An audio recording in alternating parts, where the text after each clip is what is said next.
अस्सलाम वालेकुम, welcome back बच्चों। हम आज पहले लेक्चर के अंदर बात करने जा रहे हैं about the purpose of this subject. देखें, सीएमए के अंदर हमारा एक मेन काम, हमारा एक मेन रोल जो होता है वो अपने सेट के लिए, अपने मैनेजर के लिए कॉस्टिंग करने का होता है। ठीक है ना। हमें हमारा मेन रोल पूरे एग्जाम के अंदर डिफरेंट टॉपिक्स के अंदर वो ये है कि हमने अपने कंपनी के लिए, अपने सेट के लिए पर यूनिट कॉस्ट जो है वो निकालनी है। अब सर, हमारी फैक्ट्री जो है, हमारा जो काम है, हमारा जो बिजनेस ऑफ ऑपरेशंस हैं, वो डिफरेंट किस्म के हो सकते हैं। फॉर इंस्टेंस, अगर पेपर के अंदर वो आपसे बात बोल रहा है कि हमारी जो कंपनी है, हमने एक फैक्ट्री खोल के रखी हुई है और हम एक मैन्युफैक्चरिंग कंपनी है, तो अगर हम एक मैन्युफैक्चरिंग कंपनी है तो या तो हम साबुन बना रहे हैं, शैम्पू बना रहे हैं, कोई भी इस तरह का आइटम हम बना रहे हैं, आपका काम क्या है? आपने पर यूनिट कॉस्ट निकालनी है, क्योंकि पर यूनिट कॉस्ट निकाले बगैर आप प्राइसिंग नहीं कर सकते। देखें, कारोबार का ऑब्जेक्टिव क्या है? सस्ता खरीद के महंगा बेचना, या मैं यूं बोलूंगा सस्ता बनाकर महंगा बेचना। अब बनाने की कॉस्ट जब तक मालूम नहीं होगी तब तक प्राइसिंग नहीं हो सकती। तो हमारे पूरे सिलेबस में अभी हम जितनी भी रिक्वायरमेंट देखने जा रहे हैं, इनफैक्ट मजे की बात मैं आपको ये बताऊं, जब आप ये लेक्चर सिलेबस एंड होने के बाद दोबारा देख रहे होंगे, इनफैक्ट मैं आपको एक मशवरा दूंगा, जरूर इस लेक्चर को जो है वो आप देखें। छोटा सा एक 5-10 मिनट का ये है लेक्चर। जब आप ये लेक्चर दोबारा देख रहे होंगे ना, तो आपको सारी बातों की एसेंस जो है वो समझ में आ रही होगी। अच्छा यार, ये मूवी का पहला सीन है और ये पहला सीन हमने आपको पहले दिखा दिया कि आपका सिर्फ एक काम है, आपने सेठ को, मैनेजर को, आपके केस में एग्जामिनर को ये बताना है कि पर यूनिट कॉस्ट क्या है। हर पेपर की रिक्वायरमेंट, हर सवाल की रिक्वायरमेंट मोर और लेस डिफरेंट टॉपिक्स के अंदर सेम है, लेकिन कॉस्टिंग करने के लिए आपको यह मालूम होना चाहिए कि हमारा नेचर ऑफ बिजनेस जो है वो किस किस्म का है, हमारी बिजनेस के ऑपरेशन जो है वो किस किस्म के हैं, और हमारी कॉस्ट के बारे में अंडरस्टैंडिंग क्या। तो हो सकता है सवाल में आपके पास फैक्ट्री आ जाए। अच्छा, ये भी हो सकता है सवाल में आपके पास जो है वो कोई सर्विस बिजनेस आ जाए। सर्विस बिजनेस से मुराद है, हो सकता है वो आपको होटल के बारे में बात कर ले, हो सकता है वो आपसे ट्रांसपोर्ट कंपनी के बारे में बात कर ले, कोरियर कंपनी के बारे में बात कर ले, हो सकता है आपसे वो बोल दे कि जनाब हम जो है वो एक हॉस्पिटल है और आपने हमारे पर ऑपरेशन की, सर्जरी की, एक्सरे की या ओपीडी जो हमारे पास हो रही है उसकी कॉस्ट आपने जो है वो बाहर निकालनी है। हो सकता है सवाल के अंदर ये बोल दे कि जनाब हम शुगर प्लांट हैं और हम शुगर प्रोसेस करके बेच रहे हैं, आपने ये बताना है कि हमारे पास जो एक यूनिट बन रहा है, 1 किलो माल जो बन रहा है, एक ट्रक जो माल हमारे पास बन रहा है, उसकी पर यूनिट कॉस्ट हमारे पास क्या है। पहली चीज ये। सर, हो सकता है वो सवाल के अंदर आपको ये बोल दे कि जनाब हमारा बिजनेस जो है वो एक रेस्टोरेंट है, ठीक है, हम बर्गर बना के बेच रहे हैं और फ्राइज बना के बेच रहे हैं, कोल्ड ड्रिंक बना के बेच रहे हैं, आइसक्रीम बना के बेच रहे हैं, बताएं हमारी पर यूनिट कॉस्ट क्या है। इन शॉर्ट, आपका बिजनेस कुछ भी हो सकता है और आपका सिर्फ और सिर्फ एक ऑब्जेक्टिव है कि आपने अपने सेट के लिए कॉस्टिंग करके देनी है और अपने सेट को यह बताना है कि सर पर यूनिट कॉस्ट किस किस्म की है। ठीक है। हो सकता है अगेन वो आपको बोल दे कि जनाब आप कॉन्ट्रैक्टर हैं, आप घर बनाते हैं, पुल बनाते हैं, इस तरह के काम आपके पास दे दे। हो सकता है आपको बोल दे जनाब आप क्लोथिंग मैन्युफैक्चरर्स हैं और आप कपड़े बना के बेच रहे हैं, माजरत, और आपने ये बताना है कि एक सूट की कॉस्ट क्या, एक कपड़े की कॉस्ट क्या, एक शर्ट की, एक जींस की कॉस्ट हमारे पास क्या आ रही है। वैसे तो ये बातें बात की हैं, लेकिन हमारा नेचर ऑफ बिजनेस क्या है, कॉस्टिंग उसके ऊपर जो है वो डिपेंड करनी स्टार्ट कर देगी। मिसाल के तौर पे अभी हमारे सिलेबस में डिफरेंट कॉस्टिंग सिस्टम आने वाले हैं। एक कॉस्टिंग सिस्टम जो हमारे पास सिलेबस में भी आएगा उसको हमारी जबान में जॉब कॉस्टिंग बोला जाता है। करना आपने यही है, आपने बिजनेस के सारे खर्चे जो है वो जमा करने हैं।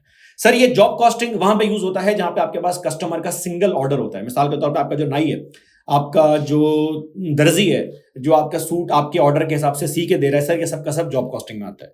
सिमिलरली एक कॉस्टिंग सिस्टम है जिसको हमारी जबान में बैच कॉस्टिंग सिस्टम बोला जाता है। सर, ये बैच कॉस्टिंग वहां होती है जहां पर आप बड़ी क्वांटिटी में माल बना रहे होते हैं, लेकिन एक सर्टेन स्टाइल का माल बनाने के बाद आप अपना प्रोडक्शन प्रोसेस रोक के नया प्रोसेस जो है वो स्टार्ट कर देते हैं। मिसाल के तौर पे कि आपने जो है वो एक शर्ट्स अपने पास बना रहे हैं, तो आपकी सारी शर्ट्स ब्लू कलर की नहीं होंगी, कुछ ग्रीन कलर की भी होंगी, रेड की भी होंगी, ब्लैक की भी होंगी, व्हाइट कलर की भी होंगी। अच्छा, ब्लैक कलर की भी अगर आप शर्ट्स बना रहे हैं तो सारी शर्ट एक साइज में नहीं होंगी, ठीक है ना। किसी का जो है वो कॉलर 16 नंबर का होगा, 15 नंबर का होगा, 15.5 नंबर का होगा, जो नॉर्मली काम हो रहा होता है। सर, फिर एक कॉस्टिंग सिस्टम हमारे पास है जिसे सर्विस कॉस्टिंग कहा जाता है, जहां पर जो प्रोडक्ट बना के आप बेच रहे हैं, जो चीज जिसके आप पैसे चार्ज कर रहे हैं वो इनटेंजिबल है, आप उसको हाथ में लगा सकते हैं। मिसाल के तौर पे कोरियर कंपनी आपसे पैसे चार्ज कर रही होती है फॉर देयर सर्विसेज। एक जगह से पॉइंट ए से पॉइंट बी उसने माल भेजना है और वो उसके पैसे आपसे चार्ज कर रहे हैं, ठीक है ना। ऐसा नहीं कि कोरियर कंपनी ने आपको बदले में कोई टेंजिबल गुड्स जो है वो दिए। सिमिलरली अगर मैं होटल्स की बात करूं, हॉस्पिटल की बात करूं, ये सब सर्विस कॉस्टिंग में आते हैं। और सर, फिर एक सबसे बड़ा टॉपिक हमारे पास है जो हर अटेम्प्ट के अंदर आ रहा होता है, आप किसी ऐसी फैक्ट्री में काम कर रहे हैं जहां कंटिन्यूस बेस के ऊपर काम हो रहा है, मैन्युफैक्चरिंग कंपनी है, शुगर मिल है, फास्ट मूविंग कंज्यूमर गुड्स हैं, यूनिलीवर हो गया, एंग्रो हो गया, प्रॉक्टर एंड गैम्बल हो गया, ये सारे बड़े बड़े ब्रांड्स हैं, बड़ी बड़ी कंपनीज हैं। ये सब फास्ट मूविंग कंज्यूमर गुड्स बना रहे हैं, स्पीड में काम हो रहा है और आपको वहां पे जो है वो कॉस्टिंग करके पर यूनिट कॉस्ट निकालनी है। लेकिन मेरे बच्चों, ये सारे काम तो बात के, पहला काम तो आपने ये करना है कि आपको ये मालूम हो कि फैक्ट्री का, अगर मेरी पूरी कंपनी का खर्चा मिसाल के तौर पे 50 मिलियन का आ रहा है, तो ये 50 मिलियन तो फाइनेंशियल अकाउंटेंट सिर्फ कॉस्ट के तौर पे जो है वो देख रहा होगा और वो इस खर्चे को अपनी इनकम में से ऑफसेट करने के बाद, माइनस करने के बाद प्रॉफिट निकाल देगा। हमें कॉस्टिंग करने के लिए ये सारा काम जो भी मैंने आपको ज़बानी बताया, ये पूरा करने के लिए हमारे दिमाग में ना कॉस्ट की अंडरस्टैंडिंग होनी चाहिए। तो हम क्या करते हैं सर, हम पहला काम ये करते हैं कि हम ये देखना स्टार्ट करते हैं कि जो हमारी कॉस्ट है वो कॉस्ट ओरिजिनेट जो है वो किस जगह से हो रही है। मिसाल के तौर पे अगर हमारी कॉस्ट फैक्ट्री में इनकर हो रही है तो ऐसी कॉस्ट को हमारी जबान में फैक्ट्री कॉस्ट या अक्सर औकात प्यार से इसको हमारी जबान में प्रोडक्शन कॉस्ट बोला जाता है। सर, इस प्रोडक्शन कॉस्ट में क्या क्या आ सकता है? सर, इस प्रोडक्शन कॉस्ट में जो रॉ मटेरियल आप यूज कर रहे हैं फैक्ट्री में माल बनाने के लिए, अगर आपकी शुगर मिल है तो जाहिर सी बात है आप शुगर केन यूज कर रहे होंगे, गन्ना यूज कर रहे होंगे। सर, फैक्ट्री में फिर जो मजदूर काम कर रहा है, सुपरवाइजर काम कर रहा है, वो सारी की सारी फैक्ट्री की जो है वो प्रोडक्शन कॉस्ट है। सर, फिर इस फैक्ट्री का बिजली का बिल आ रहा होगा। सर, फिर इस फैक्ट्री का अपना कोई ना कोई रेंट होगा अगर आपने रेंट की जमीन ली है। सर, इस फैक्ट्री में फिर एक वेयर हाउस होगा। ये सारी कॉस्ट आपने इनकर करनी है, ये आपकी प्रोडक्शन कॉस्ट है। लेकिन ऐसा नहीं है कि आपने माल बनाया तो माल बिक गया। माल बेचने के लिए आपको मेहनत भी करनी पड़ेगी, तो आपके पास एक हेड ऑफिस भी होगा। सर, हेड ऑफिस में आपके पास एक टीम बैठी होगी जिसको आप मार्केटिंग की टीम बोलते हैं, जो आपके आइटम की मार्केटिंग करेगी, प्रोडक्ट को बेच रही होगी। सर, सिमिलरली हेड ऑफिस के अंदर जाहिर सी बात है आप लोगों को भी जॉब की जरूरत है। फाइनेंस डिपार्टमेंट भी हमारे पास होगा, ऑडिट टीम उसके अंदर बैठी होगी, अकाउंटेंट होगा, ट्रेजरर होगा, वगैरह वगैरह। सर, क्योंकि फिर हम प्रोडक्ट्स बना के बेच रहे हैं तो हमें नए प्रोडक्ट्स के लिए भी जो है वो काम करना है, तो हमारे पास एक रिसर्च एंड डेवलपमेंट डिपार्टमेंट होगा। सर, फिर हमारे पास एक आईटी डिपार्टमेंट भी होगा जिसका काम होगा कि सारे ऑपरेशंस को एक सॉफ्टवेयर के अंदर आपने इंटीग्रेट करना है ताकि बिजनेस की ट्रू पिक्चर आपको मिल रही हो। इसके बगैर तो आजकल काम हो भी नहीं सकता। सर, फिर हमारे पास एक एचआर डिपार्टमेंट भी होगा जो वर्कर को हायर करना, वर्कर को ट्रेन करना, उनकी सारी कॉस्टिंग करना, सारी मेंटेनेंस करना, ये सारे काम है। इस सारी की सारी कॉस्ट को मेरे प्यारे बच्चे हमारी जबान में नॉन प्रोडक्शन कॉस्ट बोला जाता है। तो basically from factory view point, from costing view point, जब हम कॉस्टिंग करने बैठ रहे होते हैं हमारे इस सब्जेक्ट में सीएमए के अंदर, तो हम सारे खर्चों को दो बड़े हिस्सों के अंदर ब्रेक कर रहे होते हैं। एक प्रोडक्शन कॉस्ट होती है और हर वो खर्चा जो फैक्ट्री के अंदर नहीं हो रहा उसको नॉन प्रोडक्शन कॉस्ट बोला जाता है। इसके अंदर हमने शुरू के एक लेक्चर के अंदर भी बात की है। मैं सिर्फ एक बेस बनाने के लिए इस लेक्चर के अंदर ये बात कर रहा हूं, वरना इसका ऑब्जेक्टिव जो है वो कुछ और है। हमने आपसे ये भी बात की थी कि profit and loss statement 3 style से बन सकती है और जो हमारा स्टाइल था वो मैनेजमेंट अकाउंटेंट्स का स्टाइल था। सर, मैनेजमेंट अकाउंटेंट जब अपने पास प्रॉफिट एंड लॉस स्टेटमेंट बना रहे होते हैं तो वो कॉस्ट को डिवाइड करते हैं 2 हिस्सों में, वेरिएबल और फिक्स। तो ये जो हमारा कॉस्ट का प्रोसेस है इसको हमारी जबान में कॉस्ट बिहेवियर जो है वो बोला जाता है। अच्छा, ये मैंने एक आपके सामने डायग्राम और भी रखी हुई है। ये एक क्लोथिंग कंपनी की है जहां पे डिफरेंट किस्म के डिपार्टमेंट हैं। मर्चेंडाइजिंग डिपार्टमेंट है जो रॉ मटेरियल जो है वो ऑर्डर कर रहा है, सैम्पलिंग डिपार्टमेंट है, फैब्रिक स्टोर डिपार्टमेंट है, ट्रिम्स एंड एसेसरी है। ये सारे के सारे डिपार्टमेंट पे अगर आप गौर करें, यहां पर काम होने से पहले आपके पास आ रहा होता है। सर, उसके बाद ये सारी चीजें होने के बाद, ये सारा का सारा नॉन प्रोडक्शन डिपार्टमेंट के बाद आपके पास माल आता है प्रोडक्शन डिपार्टमेंट में, स्विंग होती है और कटिंग होती है, वहां से माल निकल के दूसरे डिपार्टमेंट में जाता है, फिर वॉशिंग डिपार्टमेंट में जो है वो जा रहा होता है, फिर क्वालिटी एश्योरेंस में जा रहा होता है, फिर फिनिशिंग में जा रहा होता है। तो अगर इस पिक्चर के थ्रू मैं बात करूं तो हमारे पास ये 5 डिपार्टमेंट्स, ये सारे के सारे प्रोडक्शन डिपार्टमेंट है, बाकी नॉन प्रोडक्शन है। अगेन, ये एक सैंपल पिक्चर है, depending on the type of company ये पिक्चर चेंज भी हो सकती है। अगेन, फिर मेंटेनेंस डिपार्टमेंट है, फाइनेंस है, एचआर है, depending on the type of company. इस केस में हमारे पास ये सारे के सारे नॉन प्रोडक्शन डिपार्टमेंट है। सर, ये हमारे पास एरिया है कॉस्ट क्लासिफिकेशन का। कॉस्ट क्लासिफिकेशन में एक दफा फिर से हम कॉस्ट को 2 हिस्सों में ब्रेक करते हैं, प्रोडक्शन कॉस्ट और non production cost. Production cost को जब हम सेल से माइनस करते हैं तो हमारे पास ग्रॉस प्रॉफिट आया करता था, और जब नॉन प्रोडक्शन कॉस्ट को माइनस करते हैं ग्रॉस प्रॉफिट में से तो हमारे पास नेट प्रॉफिट आया करता था। लेकिन मैनेजमेंट अकाउंटिंग में हमारा कंसर्न रिपोर्टिंग नहीं है, हमारा कंसर्न प्रोडक्शन और नॉन प्रोडक्शन कॉस्ट नहीं है। हमारा कंसर्न क्या है? सर, हमें कॉस्ट को 2 हिस्सों में ब्रेक करना है, वेरिएबल कॉस्ट और फिक्स कॉस्ट। सर, तो अगर मैं कॉस्ट बिहेवियर की बात आपके सामने जो है वो करूं तो कॉस्ट बिहेवियर याद रखेंगे 2 तरह के कॉस्ट आपके पास होती है और ये 2 ही बिहेवियर हैं। सर, लेकिन बुक में तो 3-4 लिखे हुए हैं बेटा, बाकी सारे cost behaviour in 2 cost behaviour की इंटरप्रिटेशन है। मिसाल के तौर पे एक कॉस्ट है जिसको आपकी जबान में वेरिएबल कॉस्ट बोला जाता है। वेरिएबल कॉस्ट से मुराद ये वो कॉस्ट है कि अगर आपने काम किया तो इनकर होगी, अगर आपने काम नहीं किया तो खर्चा नहीं बैठेगा। मिसाल के तौर पे आपका जो बिजली का बिल है, हमारा सबसे बड़ा दुख आजकल में इलेक्ट्रिसिटी बिल, जिसकी पर यूनिट कॉस्ट के ऊपर मीम भी बनते रहते हैं, न्यूज भी आती रहती है, लोग इस पे बात भी कर रहे हैं, आजकल बड़ा पैनिक है। अब मिसाल के तौर पे अगर मेरे पास बिजली का बिल आ रहा है 70 रुपए फी यूनिट और मैं अपना मीटर बंद कर दूं और मैं बिजली ना यूज करूं, एसी ना ऑन करूं, इस्त्री ना ऑन करूं, फ्रिज ना ऑन करूं, तो मुझे जाहिर सी बात है बिल कम पे करना पड़ेगा। लेकिन मैं जितने ज्यादा यूनिट इस्तेमाल करूंगा, मैंने अभी मंड के एसी ऑन करना स्टार्ट कर दिया, ठीक है, 70,000 रुपए मेरे पास ये बिल आ जाएगा। जितनी बिजली मैं यूज करूंगा उतना बिल मेरे पास आना स्टार्ट हो जाएगा। इस कॉस्ट को हमारी जबान में वेरिएबल कॉस्ट बोला जाता है। आप मार्केट जाके जो भी सामान बाय कर रहे होते हैं नॉर्मली वो वेरिएबल कॉस्ट का होता है। आप चाय के होटल पे गए चाय पीने, अकेले बैठे हुए थे, चाय पी आपने, सही है ना, चाय वाले को आपने 80 रुपए दिए एक कप के और एक चाय पी कर आप आ गए। लेकिन अब आप दोस्तों के साथ गए हुए तो आप कम से कम 3-4 घंटे बैठ गए, आपने 4 कप जो है वो चाय पी ली उस दिन, दुख में थे आप।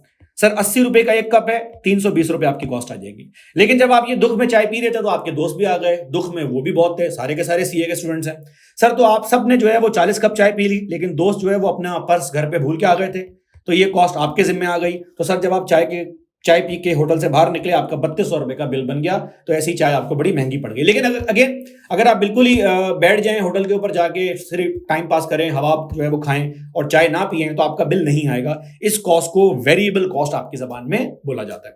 सर दूसरी कॉस्ट है आपकी फिक्स कॉस्ट। फिक्स कॉस्ट आपके घर का रेंट हो सकता है, फिक्स कॉस्ट आपने बैंक से लिया हुआ इंटरेस्ट हो सकता है, फिक्स कॉस्ट आपकी मशीन की डेप्रिसिएशन हो सकती है।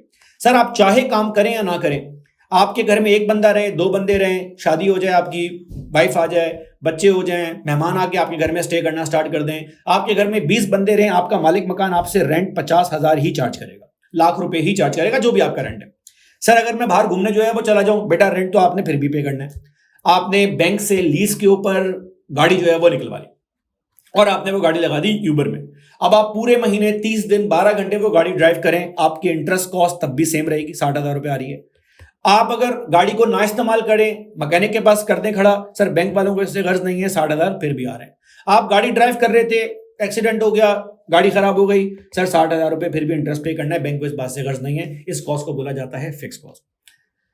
लेकिन जब मैं एग्जाम्पल दे रहा हूँ तो आप में से बहुत सारे बच्चों के दिमाग में बात आ रही होगी, सर आपने अभी बिजली के बिल की बात की, तो सर बिजली का बिल का तो मसला ये है कि अगर हम मीटर बंद भी कर दें ना तब भी बिल आएगा, और ना सिर्फ बिल आएगा जिसको आपकी जबान में लाइन रेंट बोला जाता है।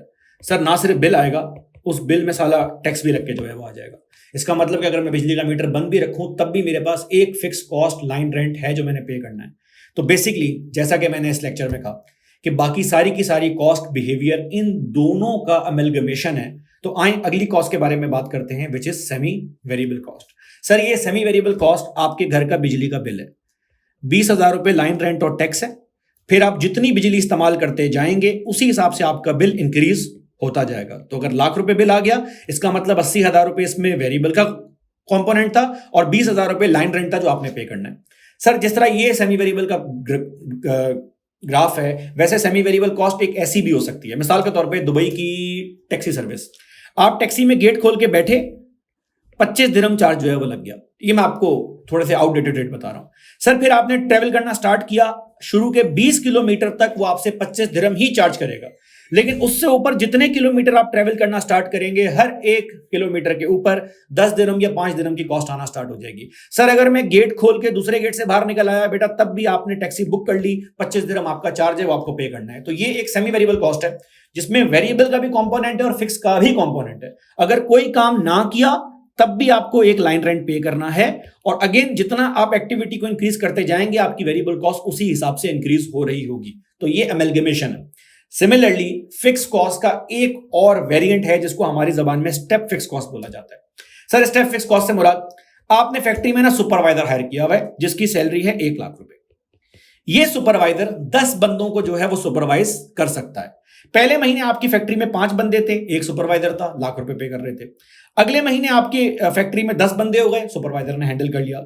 अगले महीने आपकी फैक्ट्री में 12 बंदे हो गए। सर जैसे ही 12 बंदे हुए, 10 बंदों को तो पहले सुपरवाइजर ने हायर कर लिया, अब आपको एक और सुपरवाइजर हायर करना पड़ेगा, आपकी फिक्स कॉस्ट एकदम से स्टेप की फॉर्म में जो है वो इंक्रीज होगी।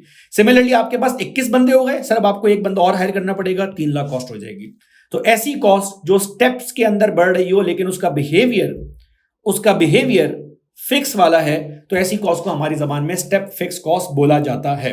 तो ये छोटी सी जो है हमने इसके बारे में बात की है, ये थ्योरेटिकल डिस्कशन थी। इस डिस्कशन की बेस पे जो कैलकुलेशन होंगी वो हमने अभी आने वाले सवालात के अंदर जो है वो चेक करनी है, जो हम अगले लेक्चर के अंदर देख रहे होंगे। Thank you so very much.